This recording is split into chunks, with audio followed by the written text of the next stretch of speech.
রাজধানীর কাঁচা বাজারগুলোতে সপ্তাহের ব্যবধানে আবারও দাম বেড়েছে সবজির। একদিনের ব্যবধানে ঝাঁজ বেড়েছে পেঁয়াজের, অপরদিকে কিছুটা মূল্য হ্রাস পেয়েছে আদার। বিস্তারিত জানাচ্ছেন সহকর্মী জয়নাল আবেদিন। সপ্তাহের ব্যবধানে আবারও দাম বেড়েছে সবজির। কেজি প্রতি বেড়েছে 10 থেকে 20 টাকা। আলু এবং রসুনের দাম আগের ন্যায় থাকলেও একদিনের ব্যবধানে ঝাঁজ বেড়েছে পেঁয়াজের। পেঁয়াজ কেজি প্রতি বেড়েছে 10 থেকে 12 টাকা। এছাড়া দাম কমেছে আদার, কেজি প্রতি কমেছে 80 থেকে 90 টাকা। এদিকে বড় মাছের দাম আগের ন্যায় থাকলেও সপ্তাহের ব্যবধানে দাম বেড়েছে ছোট মাছ ও ইলিশের। ছোট মাছ কেজি প্রতি বেড়েছে 50 থেকে 70 টাকা, ইলিশ মাছ 100 থেকে 150 টাকা। অপরদিকে চাল ডাল তেল লবণের দাম আগের ন্যায় থাকলেও দাম বেড়েছে মুরগির, কেজি প্রতি বেড়েছে 10 থেকে 15 টাকা। ক্রেতারা বলছেন দ্রব্যমূল্য ঊর্ধ্বগতিতে থাকার কারণে আয়ের চেয়ে ব্যয় বেড়ে যাচ্ছে।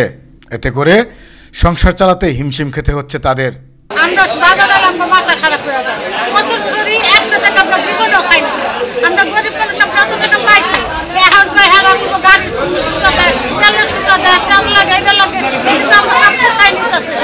সরকার সেদিকে অন্যায়কে রুখে দিতে হবে। মানুষের ক্রয় ক্ষমতার মধ্যে যেন সবকিছু থাকে, এটা একমাত্র পারে ন্যায় নীতি আদর্শের বিচার। আসলে সবজির দাম সাধারণ মানুষের ক্রয় ক্ষমতার বাইরে। সাধারণ মানুষ অনেক কষ্ট করতেছে, তাদের কাজকর্ম নাই, সেই অনুযায়ী সবজির দাম বাজার অনেক চড়া। অপরদিকে ব্যবসায়ীরা বলছেন চাহিদার তুলনায় আমদানি কম থাকায় দাম বেড়েছে এসব পণ্যের।